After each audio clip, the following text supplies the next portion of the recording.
In today's video, I want to show you how to calibrate your battery monitor in your TX16S for the internal battery. I've had a few people having questions about the scaling of it, what the range should be or the alarm should be. I personally don't ever let it get below about 7 volts or so it's best to keep it above 7 in my opinion. But there is a scaling range for the meter, and there's also a calibration for that. So depending on what kind of battery you're using, what chemistry, you might need to adjust that a little bit. And there's a really simple way to do that. You do need a multimeter. In this hobby, I would highly recommend you have a multimeter of some sort. The Banggood actually reached out to me. This is a new product have just recently released. It is actually a combination scope meter. It's got an oscilloscope built in, a signal generator, and a multimeter. Very handy for this hobby. Now I've got, in this particular radio, I've got the Radiomaster 5000 milliamp hour, 7.4 volts, a 2S lithium ion battery. They have a LiPo battery that's I think 6500 milliamp hour that you can buy for this. So the balance lead plugs into the radio that powers it, and you've got the main battery lead as spare. You can use that to plug into an external module if you've got one. For today, I'm going to use that to measure the battery voltage so that I can calibrate the radio while it's monitoring the same thing. So I'm going to turn that back over. I'm just going to leave the battery lead sticking out. I've got my multimeter over here on DC volts. Alright, so clearly, the precision of your multimeter is going to have a lot more decimals. I can go clear down into, millivolt range with this. It doesn't need to be that precise for your radio. So I've already scaled mine, so it's pretty accurate. But let me, when you get the radio out of the box, you don't know where the scaling might be. It could be way off. I know when I got mine, I had to make some adjustments to it to get it to read accurately. So what you do is going into your system. Now I've set up a widget on here to read that. I've got a little widget up here in the corner. So I've got a widget up here in the top bar that shows my battery voltage on any screen, but I just to make it easier to see, I've created one here on the on one of my widget screens, so I can see it's showing 8 volts, 77% capacity, and then it does show your minimum cell voltage too. It shows your 2S, so the 4.05 volts is the minimum of the 2 cells. Over here on my multimeter, I've got, make sure it's on the brightest setting, 8.04 volts. So to calibrate this, hook it up to your meter so you can see real time what it is. Push your system button and then scroll across to the hardware page, and here you can see what the voltage range is. So this field right here is your battery calibration. So I've got mine set at, it says 8.04, and this is fairly real time. So as it changes, you'll see that here. So as long as you've got a multimeter hooked up to it, you can see the real time current voltage of your battery. But I can change that. So that's what it thinks it is right now. So let's say when you got your radio, it may have come with, it might be set at 8.5 volts or something. If I back out of that and look at my telemetry screen, it takes it a minute, but it will update. See, now it thinks the battery's full because I've cranked it up. It thinks that it's 8.5 volts when it's really not. And I've got my multimeter here showing me what it actually is. This is where you want to have that accurate, because if it's not, then you're not going to know when you need to charge your radio. And it won't know either. It'll think that it's okay. So you want to make sure that's calibrated. It won't give you a low battery warning or anything if you don't have that calibrated. So we'll go back down in here, and then really all you really need to do is, while your meter's hooked up, you just set that to what your meter says. So it's pretty simple. There's no ratios. When we did those videos on the voltage telemetry, you've got to adjust ratios and stuff, and that ratio doesn't really mean anything specific. It's just a random number, and you just have to watch the voltage while you adjust that. So my meter says 8.03 volts. I'm going to set that at 8.03. Go back to my telemetry screen. And since I don't have 2 decimal places, it just shows 8.0, perfectly acceptable. So that's a simple enough way to get your voltmeter and your radio calibrated. All right, let's see what we get in the box with the Gochifix Scopemeter.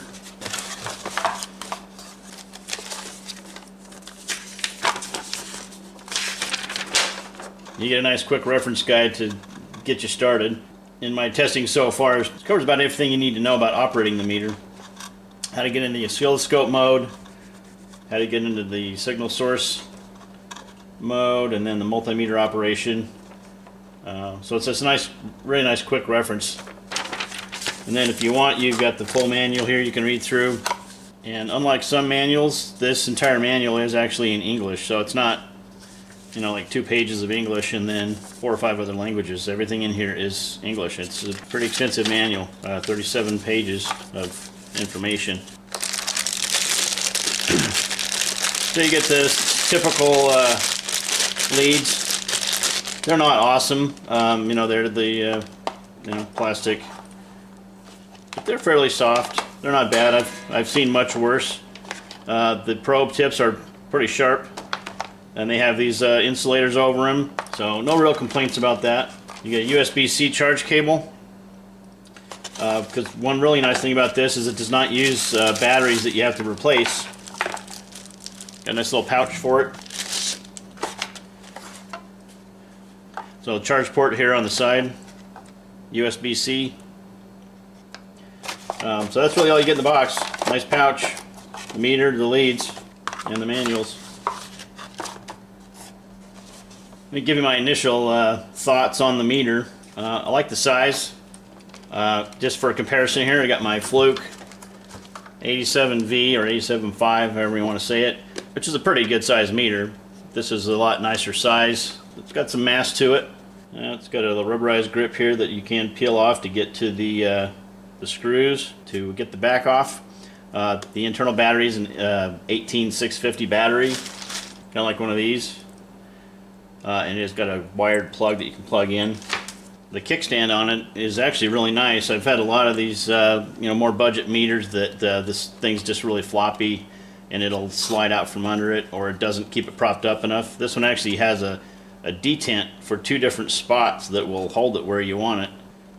As an oscilloscope, it does not have the you know, the typical scope BNC type connector for a oscilloscope probe. Most hobbyists and you know, guys in the shop like myself are probably, you know, don't need that level of precision most of the time. Now, I have a ton of meters. You know, I'm a total nerd for meters. When they reached out to me, you know, they did send me this to review it, to show my viewers, you know, what features it has, test the accuracy of it. I have measured this up against my Fluke meter. I have done a lot of testing with compared this to my Fluke meter. I ran this through AC voltage from 0 volts all the way up to 470, 480 volts. And this thing matched it all the way across the board. Measured it on DC voltage, upwards of around 25 to 30 volts DC. It did vary just slightly, well within its tolerance range. Impedance, I measured it on ohms. It matched, you know, basically ohm for ohm on every value that I tested it with this. This is like a $800 multimeter. This one's about $100. I think you can get it with the discount right now, with the coupon codes in the link below. For a limited time, you can get it all the way down to about $60 if you take advantage of all the discounts. So take a look at the links below if you want to check this out. Let's do a couple other tests on it. I want to show you the oscilloscope on it. You know, and in our RC hobby, that can actually be, you can do some pretty cool testing with that. Let me fire up one of my receivers here. Now, one thing this meter didn't come with is any alligator clips. Those are handy to have an assortment of different kinds of clips to hook onto your leads and your devices you're testing. But I want to demonstrate how you can see a PWM signal using your oscilloscope. Tied into the signal lead for the rudder. And you can see if I change that, I'm getting a different millivolt, but that number is really kind of irrelevant. I'm moving that on my rudder stick. But if I go to my oscilloscope mode, hold down the auto button here, I need to adjust my voltage down to be within the range where I'm actually seeing something. But you can see already I've got my pulse width on there. Now let me change the time base to stretch that out so I can actually see it. Now see how it's jumping around? I need to adjust my trigger so that it holds it in one position, because right now my trigger is at 0 volts. So let's just adjust the trigger.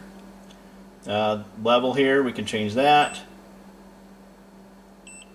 I'm going to move my trigger up a little bit.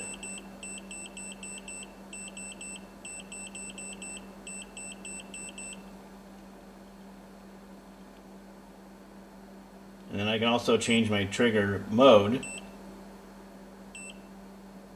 There, put it on normal trigger, and you can see now I've got a really nice position on there. Now if I move my rudder, you can see that pulse width going out and in. So you could actually check your servos. I could adjust my time a little bit more to get that even wider. See, I'm reading 500 microseconds per division. So for each one of these divisions, it's 500 microseconds. So I can look at my radio over here. So right now it's sitting at 1500 microseconds. If I count my divisions here, I've got 500, 1000, 1500. So there's my 1500 microseconds right there. And then if I move full left rudder, it moves over by 500 microseconds. And now I'm sitting at 1000. And I look over here in my radio, it says 988. So I could get a little more precise if I adjust the time bases and stuff. But anyway, you can basically shows you can see that waveform in real time if you have an oscilloscope like this. And if I move full right rudder, you can see it goes out by 500 microseconds. So pretty neat stuff.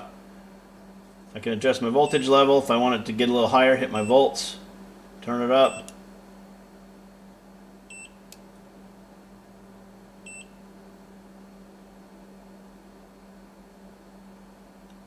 Pretty neat stuff. And there's a broad range of things you can do with this. I did test everything on this. I tested the impedance.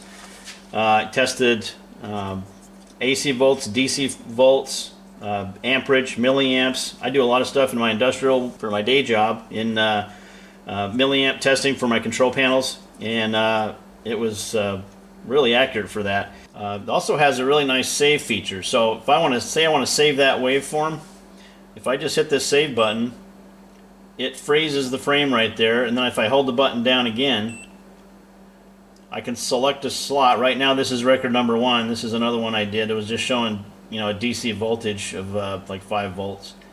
If I move over to an empty slot, and it's got 10 slots. So see, it says up here record 1.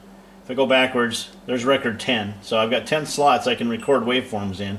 Let me put it on record 2, and then if I hit save right here, it'll take that waveform I've just measured and save it on that. You can do the same thing with voltages, amperages, any of the values. You can save that value in the memory. To get out of that, you just hold the save button down and then hit it again. Now I'm back reading real time. Pretty cool stuff. It does have a signal generator. If I hold down the red button here, puts it in signal generator mode. So it's got a signal generator. You can generate different waveforms, sine wave, square wave. So I can make a sine wave, basically a triangle wave. So let me hold the button down again. Any mode you're in, if you're in the oscilloscope mode or the signal generator mode, if you hold that same button down again for a couple seconds, it takes you back into the multimeter mode. I don't know if you can see that, but you also have different colors for each position of your multimeter here. If I switch between millivolts, that turns it purple. I got ohms, different colors. My eyes aren't great, and I use readers a lot. This nice large display is definitely a plus. Let's put it in the ohms mode. I want to demonstrate something. So almost all meters, even my Fluke here, has some resistance in the leads, even if you got really nice leads. Oftentimes you're going to get a little bit of discrepancy. If you need to be very precise, and often this isn't really the case, in most of the stuff that I do, I don't need to be that precise down to, decimals of ohms, but if you do have a little bit of resistance in that, you can use the relative mode. If you push this button here, it'll zero it out with your leads, so your leads become a non-factor. Now if I measure, like this is a 20 ohm, this is a really high-end resistor, 20 ohms. If I put my meter on that, so there's my 20 ohms. Another cool feature it has is a peak hold. So let me put my meters, let me read some DC voltages, and let me show you how this works, because there is something kind of particular about let me put it on voltage. So I'm sending out a signal, 12.6 volts, 12.58 actually, it's reading on my meter here. I can put on my peak hold here, and then if I vary that voltage, so on here you can see my maximum and my minimum. Right now they're the same because I haven't changed the volts, but let me adjust my voltage on this.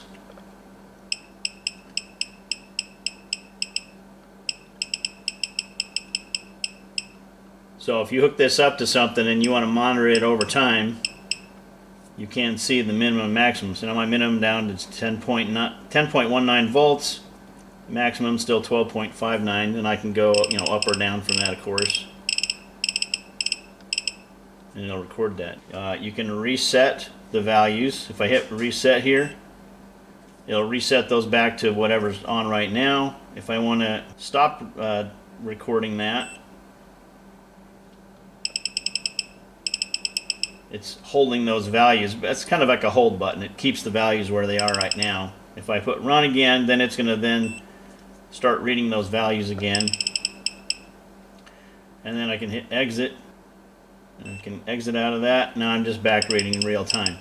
One thing I noticed on this, let's say I turn off this voltage when I put it in auto range. See, that puts it in auto range. It defaults to millivolts. If I do that and I push the peak hold, and then I turn on a voltage higher than its range, which its range right now is 600 millivolts because it was in auto range mode, it won't read. I'm giving it 11 volts right now and it's now stuck on that. So what you need to make sure you do, exit out of that. If you already have a voltage being read, when you hit the peak hold, it'll range properly for that within that window. If it's in auto ranging and you go outside of that range, it won't follow it. So what you want to do before you, if you're at 0 volts or it's in the middle volts, you need to get it in a range that's close to what you want, because it won't auto range while it's in peak hold. So if I adjust my range here, I know it's going to be in, let's say in the 12 to 15 volt range or something like that. If I hit my range button here, adjust that, so this will go up to 6 volts, so it's 6.000. If I use that one, it will only go up to 6 volts. If I keep hitting range, now that'll go up to 60 volts DC. If I believe that'll be within my range, I can use that. Then I can hit peak hold. Then I can turn on my voltage supply, and it'll pick it up. So just be aware that if you're using peak hold, auto ranging doesn't work. So it needs to be preset to the approximate range that you're going to be in. When you're in the voltage range, if you want to switch between AC and DC, so let me put it back into auto mode. Select here will switch you between DC. There's AC volts.